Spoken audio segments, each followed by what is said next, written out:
Gold punch. రచన MVSS Prasad. ఏవండోయ్ అంటూ కెవ్వునరిచింది నా శ్రీమతి రాధ.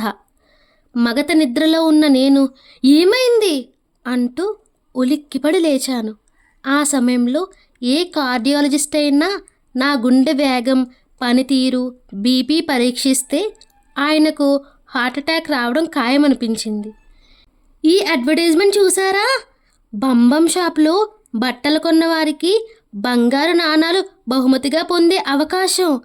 లాటరీ ద్వారా సెలెక్ట్ చేసి 10 మందికి బంగారు నాణాలు ఇస్తారట అంది రాధ నృత్య భంగిమలో ఫోజు పెట్టి. రాధ అందం ఆ భంగిమలో ద్విగుణీకృతమయ్యిందనిపించింది నాకు. నా మత్తు వదిలిపోయింది. అమాంతం ఆమెను కౌగిలించుకొని ముద్దుల వర్షం కురిపించాలనిపించింది. కానీ ఆమె సీరియస్గా వేదన సీరియల్ 1000వ ఎపిసోడ్ చూస్తుండగా ఆ పని చేస్తే మరుసటి రోజు అపాయింట్మెంట్ కూడా లేకుండా ఆర్థో డెంటిస్ట్ దగ్గరికి పరిగెట్టాలని తెలిసి నిగ్రహించుకున్నాను. ఏదో ప్రమాదం ముంచుకొచ్చిందని నా మనసు నన్ను హెచ్చరించింది. కాస్త అడ్వర్టైజ్మెంట్స్ టైంలోనన్నా మ్యూట్ పెట్టవచ్చు కదా అన్నా నేను. మ్యూట్ పెట్టడాలు, మూతి బిగించుకోవడాలు మీకు అలవాటు. అలా ఉండడం మా ఇంటా వంట లేవు అంది రాధ వెక్కిరింత, కోపం మిళితమైన స్వరంతో. ఆమె మాటలు పూర్తిగా అసందర్భమైన, ఏదో రకంగా ఏదో విధంగా నన్ను ఆడిపోసుకోందే ఆమెకి రోజు గడవదని తెలిసి గమ్మున ఉండిపోయాను. విషయం పూర్తిగా చెప్పు డియర్ అని అడిగాను రాధను బుజ్జగించే ధోరణిలో. చెప్పానుగా, బంబం షాపులో బట్టలు కొందాం, బంగారు నాణం సొంతం చేసుకుందాం. రాధా, నీలాగా చాలామంది అనుకుంటారు, ఆశపడతారు. అదీ కాక లాటరీ అని నువ్వే అంటున్నావు. కొన్ని వేల మందిలో ఏ ఒక్కరికో తగులుతుంది. అదీ కాక ఇప్పుడు కొత్త బట్టలు ఎందుకు? పిల్లలకు ఈ మధ్య 4 జతలు తీసుకున్నాం. నాకా బీరువా నిండా బట్టలున్నాయి. ఉంటే మళ్ళీ కొనుక్కోకూడదా ఏమిటి? ఉరిమింది రాధ. కొనుక్కోవచ్చు కదా అంటే అసలే కరువు రోజులు, ఏదైనా అత్యవసరం అయితే తప్ప కొనకూడదని నిర్ణయించుకున్నాం కదా. సర్ది చెప్పే ధోరణిలో ఉంది నా కంఠం. అవన్నీ నాకు అనవసరం. పోనీ మీకు పిల్లలకి బట్టలు అక్కర్లేకపోతే నాకు కొనండి. 4 చీరలు కొంటాను, 4 కూపన్లు సంపాదిస్తాను. అప్పుడు బంగారు నాణం గెలిచే అవకాశం 4 రెట్లు అవుతుంది. 4 పక్కన 0 పెట్టనందుకు మనస్సులోనే సంతోషించి, మొన్న నీ పుట్టినరోజుకి పక్కింటావిడ కొనుక్కున్న వెరైటీ చీర, మీ ఫ్రెండ్ కొనుక్కున్న ఫ్యాషనబుల్ చీర, నీకు బాగా నచ్చిన ఊదా రంగు చీర కొనుక్కున్నావు కదా రాదా. పండగలకి హాయిగా అవి కట్టుకో. నా మాట ఇంకా పూర్తి కాకుండానే ఉరుములేని పిడుగు నా నెత్తిన పడింది. ఆ పుట్టినరోజు నాడు కొన్న చీరలు పండక్కి కట్టుకోమన్నారంటే ఆ చీరలతోనే ఉరేసుకుని చేస్తాను, జాగ్రత్త అంటూ మాటలతో చేతలతో నిప్పులు కురిపించింది రాధ. నాకు కళ్ళ ముందు పోస్ట్ మార్టం, పోలీసులు, అనాథలైన పిల్లలు లాంటి దృశ్యాలు గిర్రున తిరిగాయి. నేను వెంటనే తేరుకొని, ఊరికే అన్నానులే రాధా, నీకు ఎన్ని చీరలు కావాలంటే అన్ని చీరలు కొనుక్కో, అయినా ఇంటిని బంగారుమయం చేద్దామనేగా నీ ఉద్దేశ్యం అని సమయస్ఫూర్తిగా సముదాయించాను అనుకున్నాను. చాలేండి సంబడం. అయినా నేనేమన్నా ఊరికే కొనమన్నానా? బంగారు నాణం సొంతమైతే రేపు మన పెళ్లి రోజు మీకు బంగారం కొనే బాధ ఉండదని అంది రాధ. నా గుండెల్లో రాయి పడింది. గొంతులో ఏదో అడ్డం పడినట్లయింది. ఇప్పటికే పెద్ద నష్టం వచ్చి పడిందే అని బెంగ పెట్టుకుంటుంటే పెళ్లి రోజుకి బంగారం కొనాలని చెప్పకనే చెప్పింది రాధ. కష్టాలు ఒంటరిగా రావంటారు. 100కి 100 పాళ్ళు నిజం. ఆ క్షణంలోనే బంబం షాపు బగబగా మండిపోతే బాగుండనిపించింది నాకు. ఆ షాపు వాళ్ళ ప్రకటనలో చీరల కోసం టెండర్ పెట్టడమే కాకుండా బంగారం పోగేసుకోవాలనే కోరిక నా భార్యలో రగిల్చినందుకు వెర్రి కోపం వచ్చింది. పేదవాడి కోపం పేదవాడికే కాదు, జేబుకు కూడా చేటే. ఎందుకంటే మరొక మాట అన్నా, వారించినా రాధ ఏ పక్కింటావిడితోనన్నా వెళ్ళి 10 చీరలు కొనుక్కుని వచ్చేయగలదు. సరే రాధా, జీతాలు వచ్చే రోజున ఫెస్టివల్ అడ్వాన్స్ పెట్టి కొందాం. మీ జీతాలు గోతాలు వచ్చే వరకు కూర్చుంటే అక్కడ కూపన్లన్నీ అయిపోతాయి. అది కాదు రాధా, వాళ్ళ స్కీమ్ ఉన్నంత వరకు కూపన్లు ఇస్తారు కదా. అబ్బా, మిమ్మల్ని దేవుడు ఎలా సృష్టించాడో గాని మొదటి కూపన్లకే బహుమతి అవకాశాలు ఎక్కువ అని ఎన్నిసార్లు విన్నాం, ఎన్నిసార్లు చూసాం. ఎన్నో లాటరీల్లో రెండంకెల కూపన్లకే ప్రైజులు రావడం గురించి తెలుసుకున్నాం. ఏమీ తెలియని శుద్ధ ముద్దు అవతారం. నేను కనుక మిమ్మల్ని చేసుకున్నాను కానీ మరొకరైతే అంటూ దీర్ఘాలు తీసింది రాధ. రాధకు ఆవేశం వచ్చినప్పుడు ఆలోచన పూర్తిగా శూన్యమని నాకు జీవితం నేర్పిన పాఠం. ఆ సమయంలో ఏం మాట్లాడుతుందో ఏం చేస్తుందో ఆమెకే తెలియదు. ముద్దు అవతారం కనుకనే నీ ఆటలు సాగుతున్నాయి పైకి అనే ధైర్యం లేక మెల్లిగా కొనుక్కున్నాను. ఏమిటి మీలో మీరే కొనుక్కుంటున్నారు? అసహనం ప్రకటించింది రాధ.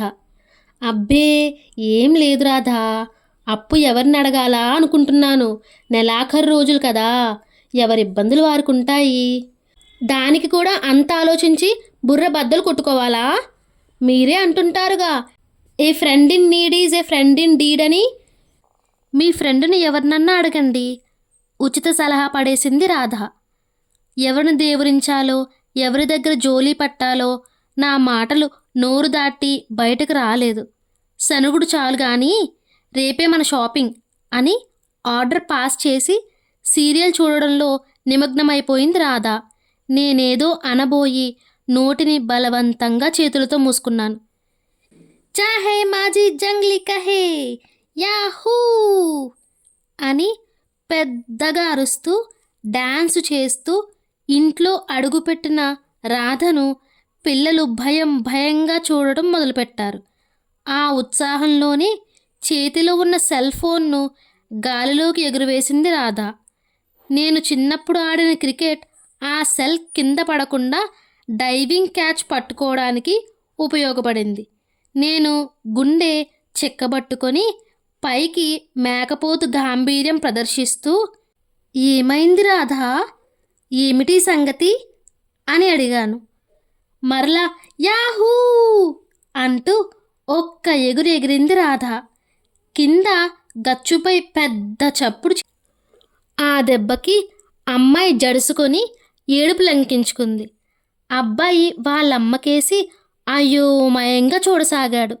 నా పరిస్థితి ఇంచుమించు అలానే ఉంది.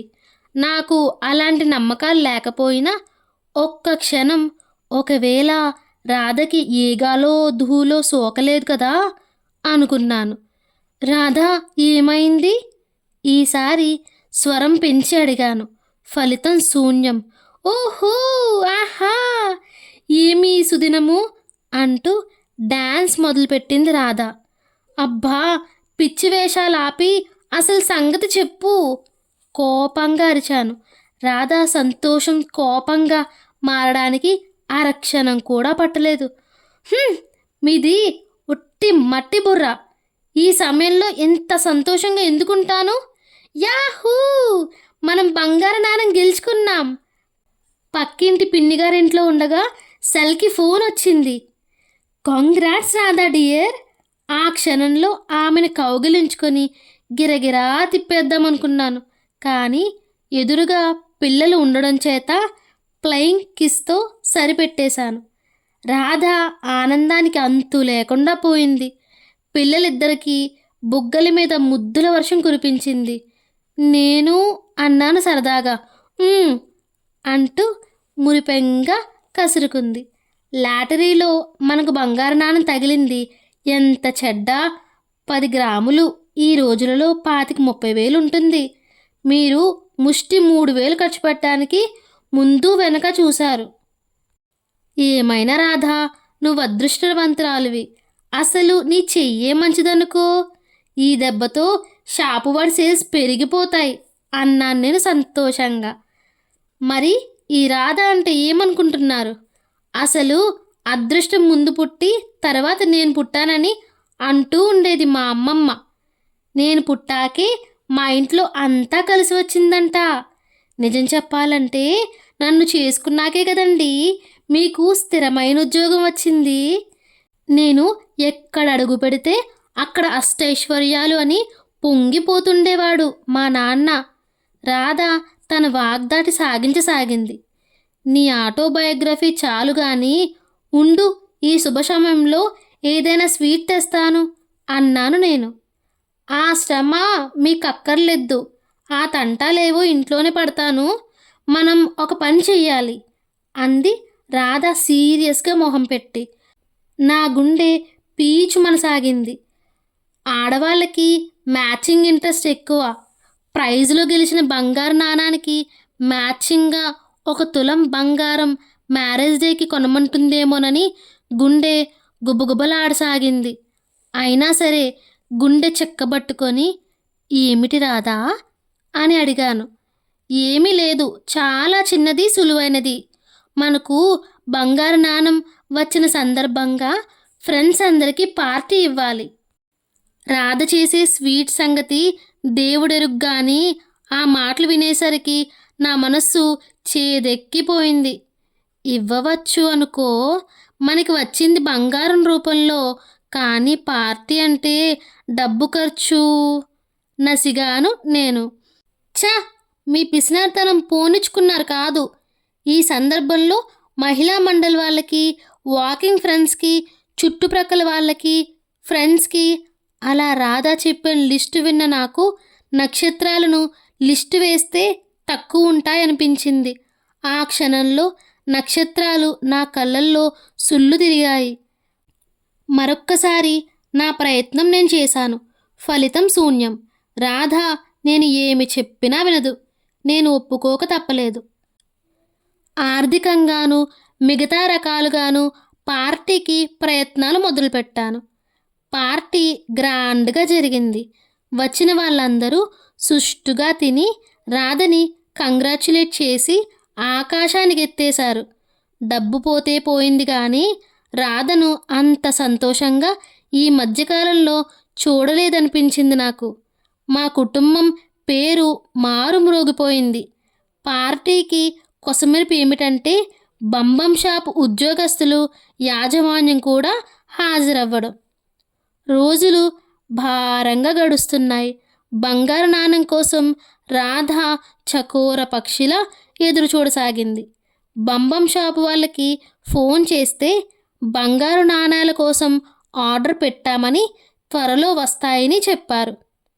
రాను రాను రాధ ఆతృత, పైకి ఏమి అన్నా ఏమి మాట్లాడినా ఇరుగు పొరుగుల అసూయ తారాస్థాయికి చేరుకోసాగాయి.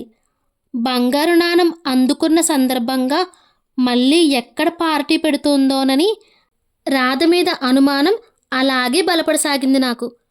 రాధ రోజుకి 10 సార్లకు తక్కువ కాకుండా బంబం షాపు వాళ్ళకి ఫోన్ చేయడం, వాళ్ళు మృదువుగా ఆలస్యానికి చింతిస్తున్నామని చెప్పడం పరిపాటైపోయింది. అయితే కాలం ఆగదు కదా.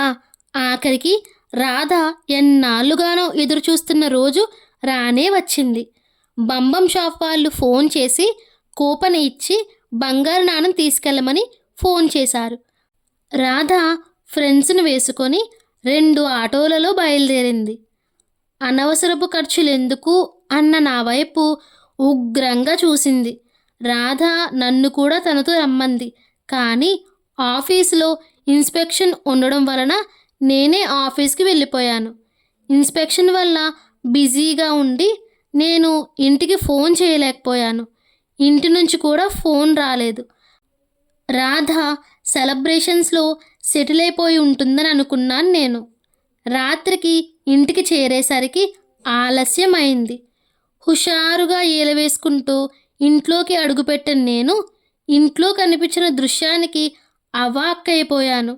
రాధ 20 లంకనాలు చేసిన మనిషిలా నీరసంగా పాలిపోయిన మొహంతో కూర్చుంది.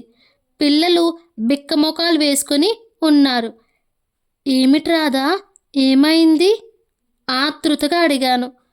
రాధకు మాట్లాడే శక్తి కూడా లేనట్లుగా నా చేతిలో ఏదో పెట్టింది. బంగారు నాణం. అతి చిన్నగా రేకులా ఉందది. 1/2 గ్రాము కూడా ఉంటుందో లేదో. వెంటనే కోపం బంబం షాప్ వాళ్ళకి ఫోన్ చేశాను. తాము బంగారు నాణం ఇస్తామన్నాం కానీ అంత బరువుది, ఇంత పెద్దది ఇస్తామని చెప్పలేదని చెప్పి టక్కున ఫోన్ పెట్టేశారు.